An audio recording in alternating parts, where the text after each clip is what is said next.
இயேசு உயிரோடு கூட எழுந்தபடினால் நமக்கு கிடைக்கக்கூடிய நன்மை என்ன? இயேசுவின் உயிர்த்தெழுதலினாலே அவர் மரணத்தை ஜெயித்தார், மரணத்தை ஜெயமாய் விழுங்கினார், சாவை வென்றவர் என் சொந்தமானார். இயேசு கிறிஸ்துவினுடைய உயிர்த்தெழுதலினாலே மனிதனுடைய சத்துருவாய் இருந்த மரணத்தை அவர் ஜெயமாக விழுங்கினார். ஆகவே தான் தேவனுடைய வார்த்தை சொல்கிறது, மரணமே உன் கூரெங்கே, பாதாளமே உன் ஜெயம் எங்கே?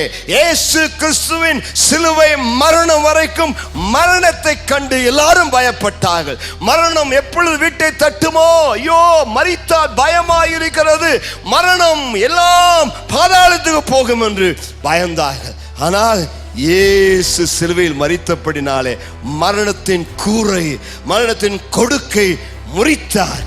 இப்பொழுது ஒரு தேவ பிள்ளை மரிக்க பயப்பட வேண்டிய அவசியமே கிடையாது. கர்த்தருக்கு மகிமை உண்டாவதாக.